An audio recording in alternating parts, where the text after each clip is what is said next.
do it. All right. Let's get into it. Hello, guys. Are y'all excited? Yes. I'm We're super extra excited. Are you extra excited because we have a special guest today? I am. So I'm really excited because Grace and I have been best friends since third grade. Yes. Not a lot of people have lasted in people's I know, that's people's pretty lives. Y'all are my Amazing. only two friends since third grade. Oh yeah, Gabby's here and too. she's We've pointing all to been- Gabby. Gabby, yeah. yeah, we've all been like best friends since third grade. We go way back, and that's like part of the reason why That's I wanted really Grace to cool. be my first guest on this podcast, because I Aw. feel really comfortable with her. So it's like, because I'm new to the podcast scene. Yes. Never claimed to be a podcaster, but I am giving it a go. Yes. But anyway. Yeah. Well, Yeah. thank you so much for having me. I'm so excited to be the first guest. Yeah. Why don't you tell us a little more about yourself and like your Yeah. background and everything? Yeah, so I'm Grace Patterson. I'm an actress. You might have seen me on some Lifetime movies. Done a lot of cheerleader ones. I've died in a lot of them by multiple ways. I just had Slaughterhouse. I also die in that. Spoiler alert. That was in No theaters. spoilers. Spoiler No alert. spoilers. And then I'm a writer of 2 poetry books on Amazon, Barnes & Noble. And so, yeah, that's me. So she's pretty much the expert of putting yourself out there, which is why I wanted Grace on Slow Saturdays, because like that's one big thing that I think we do in our industry, but Grace does it in a way that like you wouldn't even think, because when you think of like an actress or an artist or something, you just pretty much look at them on camera and you're like, man, they must be like so confident to do that, which you are. Exactly. But they don't even think I'm also about, really scared, you know. Yeah, they don't even think about like things that maybe didn't work out or whatever, but you have to put yourself out there with everything that you do. So like, has there any, like, what would you say was the biggest adjustment? Because Grace has been acting for a really long time. I've been acting since I was 9, Right. but the thing is, when I started in Dallas, a lot of the independent films, they don't get released. So you'll do a movie and then nothing. you think it's going to come out, then one of them like ended up on Amazon, but like nobody really saw it. So this past 4 years doing Lifetime movies, that has kind of been my biggest exposure. Like I get messages 'Cause they have every fans. day. They have fans, like, and a lot of the feedback is really nice. But there has been a couple haters on Twitter. One lady was like, "This girl looks so old. How old is she? 47?" I'm like, "Oh my god, like Which is 47's not crazy. old." Like, Right. Yeah. 2. Let's start it there. Let's start it there. Then 2. No, I'm not Yeah. 47, lady. Well, like, and that's crazy because like that should show you how much people are just their view is so one-sided, because you like won't get some roles because you don't look too old young, enough. Yeah, right. so it's like, well, it's all just it's subjective. crazy. Yeah, you it know? actually So is. that's kind of been, I guess, the biggest thing. But I think the scariest moment was when I booked my first lead in a horror film, because that's when I went to Austria. That one hasn't come out yet, but that was the scariest moment, because I was like, oh my gosh, I'm Because the it's all on lead. you. Yeah. Right. Wow. It's crazy. Because before that, I had just kind of been the person that dies in the movies. Like I did Killer Cheerleader. I get like my head slammed into a shower. Then the second one I get strangled. So I just did like where I die, which is a little bit lower pressure. Right. Because I'm like, I just have to nail it for like 10 minutes and then I'm dead. Right. It's like a lot less pressure. And so you do like, and you put yourself out there on set, also through the audition world, and like she writes books, so she submits things to publishers, she does everything. So it's so like much rejection. Publishing is so tricky. Like I think literary agents only accept, I want to say it's like 1% of books submitted to them. I believe that. So it's so much rejection. I feel like it's hard. It's hard to find like because you have to kind of hit it in the right time. It has to be like the right material to the right person at the right timing, because you know everyone's heard this at some point. Because if you apply for a job, if you do anything of this sort, you get that typical like, well, if you contact us in 6 months, then we're in a better place. They're Or like, maybe it'll be a right fit in 6 months. I'm like, Yeah. I don't have 6 months, lady. Yeah, this is my life. This is my life. I need this right now. yeah, which is really, really crazy. But honestly, like she's the pro at it. And I think like, was it harder for you at the beginning? Like, do you have ways now where you're like, hey, like now I can accept that and move forward kind of thing, you know? I would like to say that it does get easier, but I think it still always hurts a bit. Let me know if y'all agree. It still hurts, but I think it's just kind of learning that everything's subjective and not to take it it's tricky because it is personal. Like if I'm, putting myself on tape for a role, like I'm spending hours memorizing, I'm, sobbing on camera, I'm putting all these things out there. So it is very personal, but you kind of have to just like learn to give it your all and then move on. So like I already did the best I can, and I have no power beyond this point. That's so true. I have to let go of the point that I don't have power anymore. Yeah. And if they don't see it, you have to know, like, I'm the money, I'm the value. If they don't see the value, then it's, that doesn't mean you don't it's have not a any. reflection of me. Like, I gotta just move on. Well, and I think in the same way too, I just thought of this when you were telling me that, because like we go through a similar thing. Like imagine like us, we're working with a client one-on-one, and say it's like a custom job. We might spend like hours and days with somebody, and then at the end they might just be like, well, it's just not the time right now. You could spend like an hour building a quote, and then you won't ever see the return. And not to say like it wasn't worth your time, because I think it is, because you grow from every experience. Like, you know, just like you, like you're getting stronger every time you do anything. Totally. But it's kind of crazy because, you know, it's like a completely different thing. It's not like I have a ton of practice doing that. And when Christina first started on, that's something that she brought up to me. Oh, yeah. Yeah. Because I'm not used to About being the rejected. rejection? Yes. I wasn't used to it at all in my old job, because my old job was just, I was a construction coordinator. So you don't really get rejected. You just get told what to do, and then you tell other people what to do. The dream. Yeah. Or like be the person telling them what to do. The dream. So then I started with Audrey and building like custom designs and everything, and there are some people who just don't like your designs, and it's not really any fault of yours or theirs. It's just wasn't a right like match at that point. And then we have other like super successful stories where you work for months. Sometimes it takes months to build like some of the designs. People don't think that, but it does. It takes a long time sometimes. And then it works out to where they absolutely love it, and when they see it in person, because it all goes from like a CAD rendering to like, you know, the actual physical piece. So then when they see it in person, they have like tears in their eyes, and it's like, it's beautiful. And that makes it worth it then to get like those exactly. rejections, and then to have the moment where it is a match. Yeah. And all the hard work pays off. I will say, like, what helps with like both industries, like, and a creative will know this, like, because we are all like forms of a creative, is like picking the people in your circle. Like, if you have a strong support system, or like people that believe in your craft and know that because you know that you have value, and like you said, you're the money, you're the value, but it's sometimes hard to like remember that. It's good to have friends that can remind you, like, hey, you're really talented, keep going. Exactly. So I think like picking your community is like a really hard thing to do, and I think like so like we're, you know, hey, as we go through life, we kind of learn like some people aren't the ones to keep around, or like, and I unfortunately like, so we've had to learn that the hard way. So I would say like, do you feel like now like you know who to like invest your energy in, or like I feel like I kind of just learned that, to be real with you, because like living in LA is tricky because there's a lot of people that are social climbers and want to see, hey, what can I get from you? So for sure. It's definitely really hard, and I think I've kind of learned just to like go back to like my friends that have been there since day one. Like, right.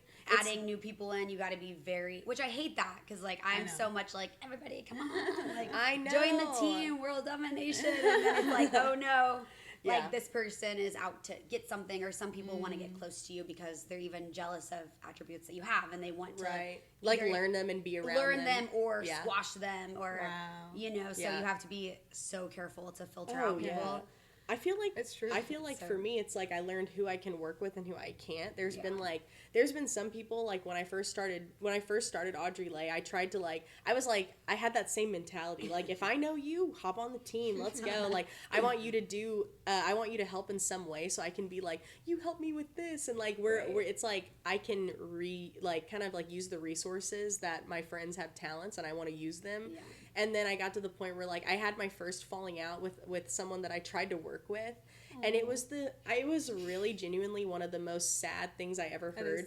And I think we could chalk it up to like bad communication maybe, and like not to even like get into the details, but it is one of those things where it's like communication style, everything. I learned a lot from just making that first attempt. And like me and Christina's engaged to my cousin, so she's like a friend and a family member to be soon. So everyone was worried about us working together. We got haters. Yeah, we had haters.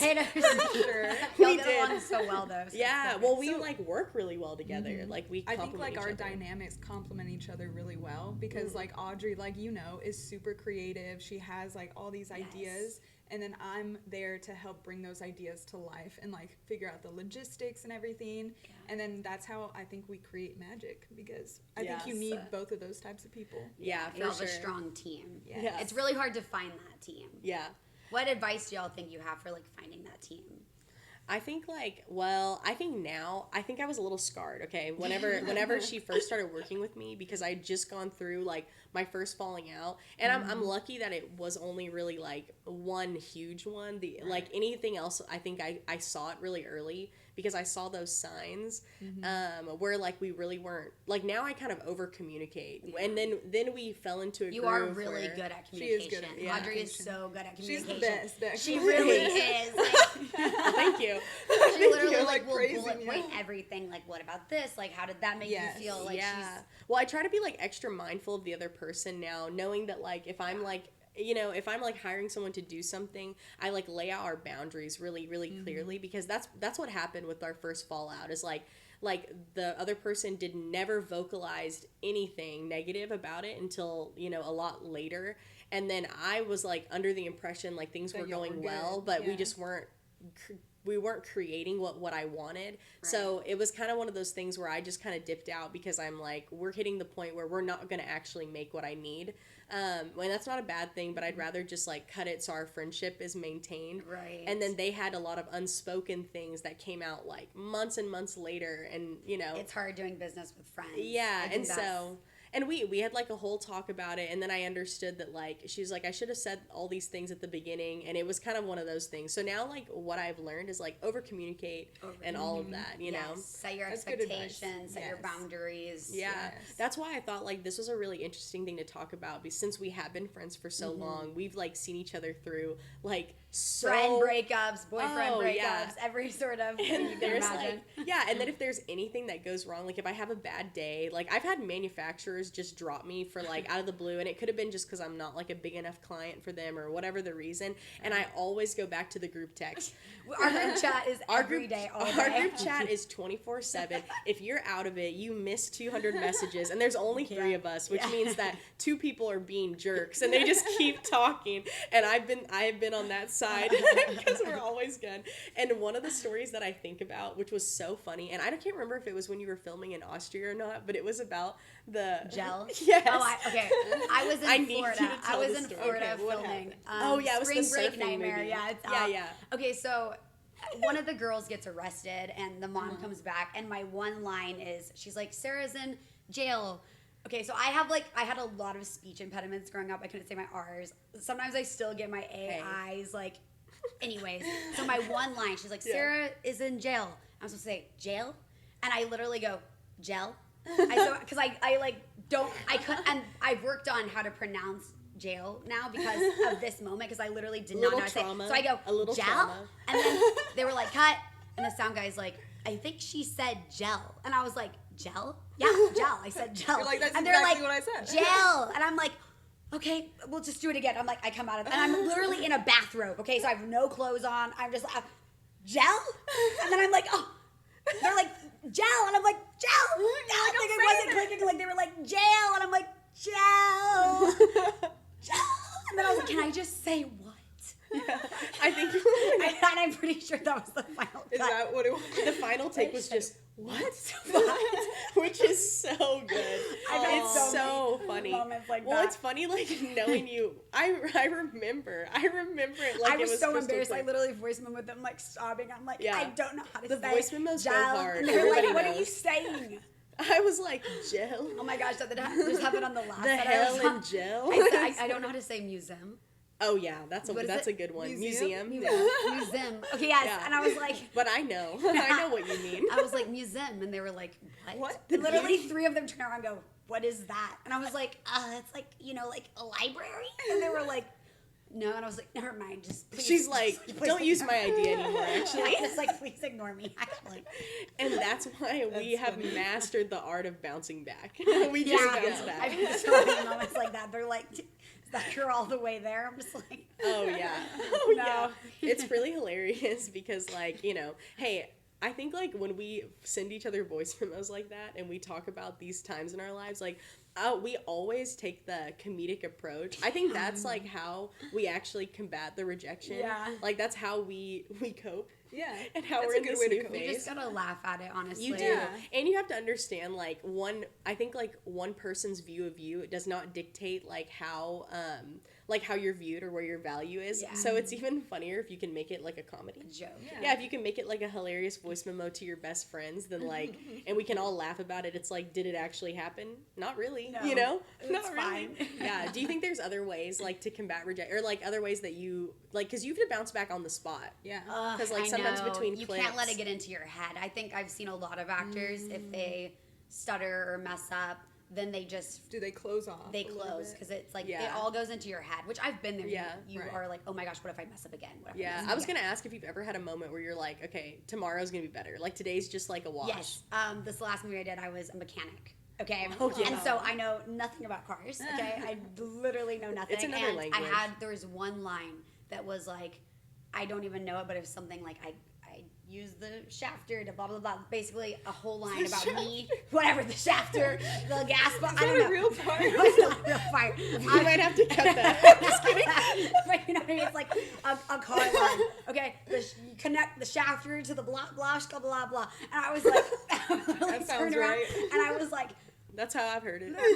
And I was like, and I messed it up. And then I was like, okay, we'll just go. I Yeah, literally just had do it again. practiced it in my room on the phone to my boyfriend for hours the night before. Connect the shafter to blah, blah, blah. I practiced over And and you over still again. don't know it. And then I just, That's I literally, the funny I just part. messed it up again and again. And I literally like, if I mess up, I never really mess up more than twice. I'm very much a perfectionist when it comes to my acting. And I just messed it up like 6 times in a row. And I did finally get it, but I Oh, was that's good. literally thinking in my head, like, I'm about to just make a run for it. Yeah. And just be Block like, this is a tomorrow thing. Yeah. No. But then I just had to like really let it go. Oh, yeah. And I think I was in my head thinking, oh my God, I think I'm doing so horrible. But then But in the producers reality, were like, you're yeah. such an amazing actress. You never Right. mess up. And the director came up to me and was like, you're doing such an amazing job. And I was like, I literally was about to pass out because I was doing so bad at that line. He goes, what line? He didn't even remember that I had messed it up. And I was like, Yeah. the blush, the shafter, the shafter line. And he's like, oh no, I didn't even remember that you did that. Yeah. Yeah. Well, And I I was feel like, like things in whoa. our head always get like so like Inflated. blown out of And did you know this proportion. fact? 85% of the things that we worry about do not come true. That's a statistic from the Mindset Mentor podcast. So that's also That's a cool. good thing That to is think cool. about too, that if you have anxiety about something happening, Yeah. just know that like 85% of the time that's not even going to happen. Right. Yeah. I know. And that's like the way my anxiety works. I think my mom, she always says like, she'll kind of like have this like vocal anxiety where she's like, well, what if this happens? What if this happens? And then we say that. We're like, well, we know it won't. It And she's won't. like, well, if I talk about it, then it won't come true. Yeah. Because she's like, she Oh. knows, like, if you talk about it, it's like, or if you're worried about it, you're right. Like, it Yeah. usually doesn't happen the way you think it's going to happen. Yeah. I think social anxiety is, like, interesting like that because you think, like, the social anxiety is, like, you think like, people are everyone's- watching Yes. you. Yeah, and they're Yeah. not. Like, They're not.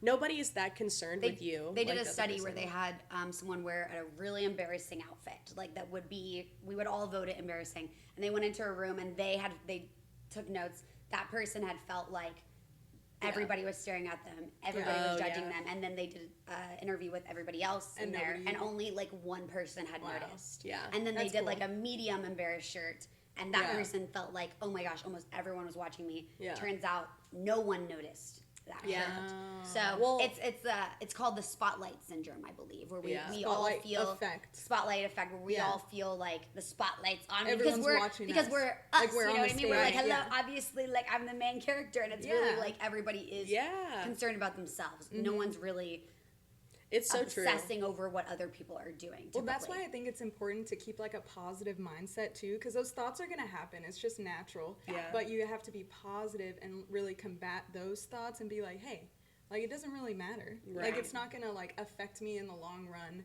Even if somebody notices like something you do that's embarrassing. And I think it's funny that you said that story about how you can't pronounce certain words. Yeah, I really because can't. my fiance Braden, her cousin also, Yeah. will agree with me, but I say things really weird too, so I resonate with you. But I say wolf instead of wolf. I'm trying to say the animal. Not the sound it makes. But I'm saying wolf. I did not know that about you. I know That's it's hilarious. It's really embarrassing, so I'm you know, I'm Oh, I'll talking tell about y'all. it. This is the worst time. I know which one for you. No, I've never told. Oh, but you might. I might have told her. This is the worst thing I've ever done, and it was in front of people in my industry. Okay, it was a company I was going to interview with right after I graduated from GIA, and for some reason I'm at like the GIA symposium. It happens like very far and few between. I think it's like every 30 years, I want to say, but I happened to be there when it was going on. I am in the room with these professionals and like, you know, they're in like Century City, like, oh my gosh, Beverly Hills, like all these places. And there's a showroom that I'm not even going to say, but it was the owner of this showroom and I was going to apply to work for him. And so I made a point to go and talk to him and the conversation was going really well. And for some reason, I went to GIA to be certified in gemology so that I could be an appraiser.